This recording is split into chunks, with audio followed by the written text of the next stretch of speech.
yeah, there's like many different types of ways that one could build a relationship with God.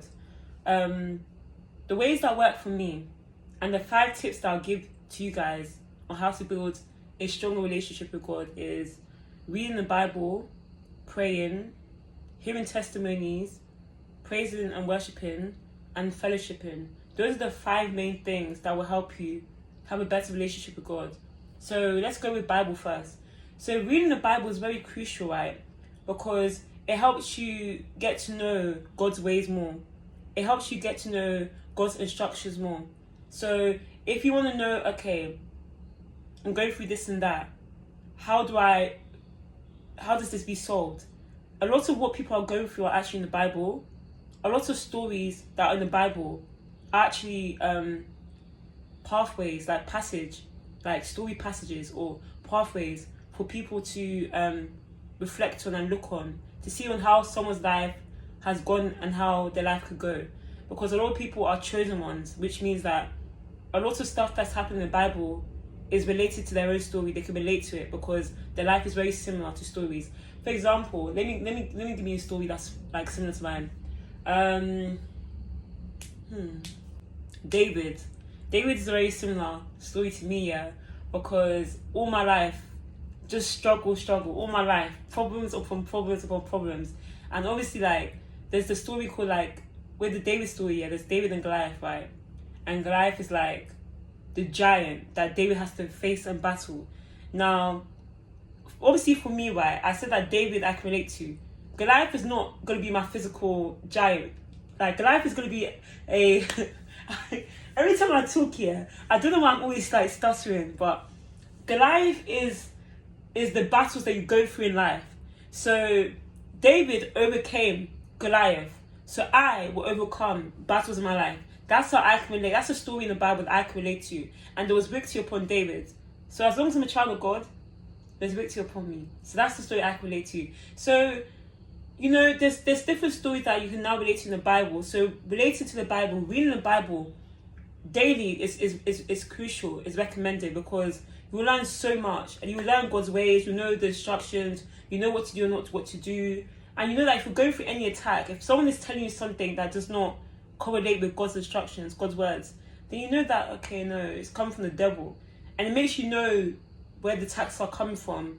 It makes you know what's going on, how to fight it, how to defeat the battles, etc.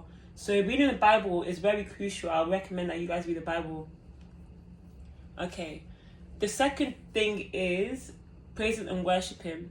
So if you guys don't know how to talk to God, if you're now building a relationship with God and you're thinking, okay, how do I start building a relationship with God? Start listening to gospel music.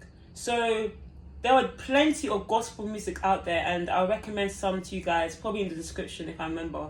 But there's so much out there that even if you don't know how to pray, or you don't know how to build a relationship with God, just sing gospel songs. Sing gospel songs and open up your heart and say, God, I want to know you. I don't know how to speak to you, but I want to sing out to you, pour out my heart to you. So praising and worshiping is another thing that will help you build a stronger relationship with God. On to my next thing, praying. If someone hasn't told you, I'm telling you now, praying is the most important thing. Praying is important. Praying is how you talk to God. It's a two-way conversation.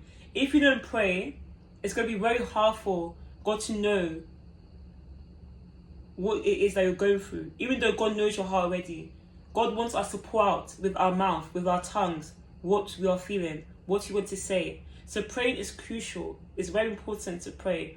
Even if you don't speak in tongues, or you don't know how to pray in tongues, or you're struggling with those type of things, praying is crucial. Even if you don't know how to do the sign of the cross, just say, God, I don't know what to say to you. Father, I don't know what to say to you. But my mighty Father, I'm in your presence right now. Please help me with my life. Please help me with this and that. I'm struggling with this and that. Just pour out your heart. Be open and say, God, I want to know you. God, I want to get to know you. Just be truthful with how you're feeling and acknowledge that God is there. When you're praying, you're acknowledging that God is there. You're acknowledging that there is a God out there. But be careful who you're praying to.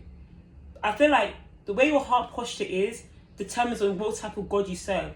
Because someone could be a man of God a woman of God, but the heart posture is so dark that you would think that they're serving God up there, but they're really serving God right down there. Do you understand? What I'm trying to say is that a lot of people, they have dark hearts. They're wicked. But their image is that they're a good person. And you'll be thinking that they serve God up there. But they be serving the devil, which is the lowercase God, which is the God of this earth. So you have to be very careful when you're praying, making sure that you're praying to our Almighty Father, our God up in heaven, and making sure that you have the right motives and intention. My fourth thing would be fellowshipping. Fellowshipping is very important when it comes to building a relationship with God. If you don't fellowship with other children of God, you're not going to really have faith. It says in 1 Corinthians 15:33, do not be misled by a company corrupts good morals, good minds. If you're now socializing with people that are not children of God, how do you expect to build a relationship with God if you're fellowshipping people that don't believe in God? So the people that you keep around you, your company, is what's going to help you build a stronger relationship with God. If you're around people that go clubbing, you're going to go clubbing. If you're around people that are drinking, you're going to be drinking. If you're around people that serve God, are servants of God, believe in God, you're likely more to believe in God because you're around people that have that same energy. So make sure you keep careful of the energy you're around and make sure that you fellowship more with children of God. That's my advice. And the last and final thing is testimonies. So when you're hearing people's testimonies now, this is going to help you build that faith. If you're not going through something, or you're going through something and you're thinking, how do I overcome this? Hearing other people overcome what you're going through will help you build on that faith. You'll be thinking, these people are going through what I'm going through, and they prayed and overcame it. If they can overcome it, I can overcome it.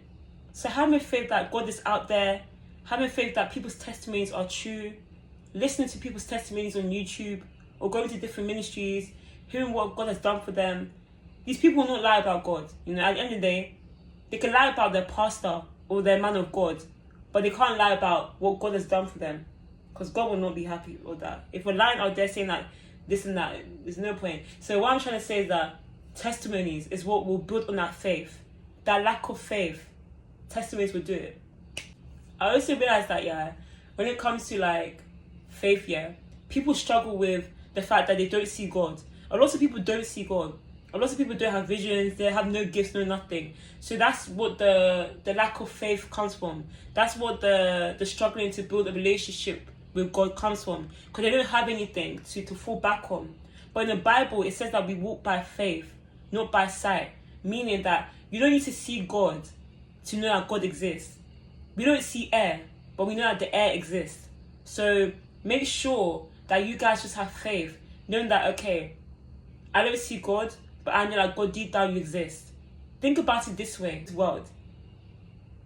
Everything on this earth, everything on this planet had to be created. The Bible was created. TV's created. Inventions are created. So if TVs, phones, gadgets are created, and human beings created it, then who created us? Who created the world? The world had to be created by something, a force, a source. And what is that source? So when you start looking into it and start deepening and thinking, okay, start looking into it logically and realistically, you'll be thinking that everything that's on this earth was built. Everything on this earth was created. Everything has to be created. So if this earth and the things on this earth are created, then who created this earth? Who created the world? Who created this country? When you start taking a look at your environment, start taking a look at life itself, start looking at certain situations, and really just take some time to think, okay, am I going to really believe what I'm seeing, or am I going to really take some time to think, okay, that there must be more to this world than what I'm seeing? Or lots of people in the news, or lots of people out there, they'll say that there's no God. But are you going to really believe them? Or are you going to take some time off to think, okay, let me really just try to see myself what's out there. When you take some time off to think and not believe in everything that you're hearing, because there are lots of people on this earth, they're people pleasers, they like listening to what they hear. They don't like to test the spirit. They don't like to test what they're hearing. They automatically are gullible and believe what they're hearing. But when you start testing everything you're hearing, testing Where's this coming from? Where's that coming from? Is there proof? Is there something that can back this up? Then you know that, okay, most of what I'm hearing is not the truth. Most of what I'm hearing cannot be backed up. When you realize, okay, when you read the Bible and you start realizing, okay, most of what I'm hearing in the Bible, most of these testimonies, most of these songs are actually backed up. There's source, there's reliable source. Then you know that, okay, there has to be something with this God right here. This God has to exist. If people are testifying, where is it coming from? Where is it coming from, guys? If so many people are saying, oh, God did this for me, God did that for me, are these people lying? So when you want to build a relationship with God, you need to do your research, making sure that your heart is open to doing that. Making sure that you're not, it's a process, guys. It's a process, but I just dished out 5 tips that I think would be very crucial and beneficial for you guys if you want to build a better relationship with God. The 5 tips were Bible studying, praying, praise and worship, fellowshipping, and testimony. Those are the 5 things. It's as simple as that.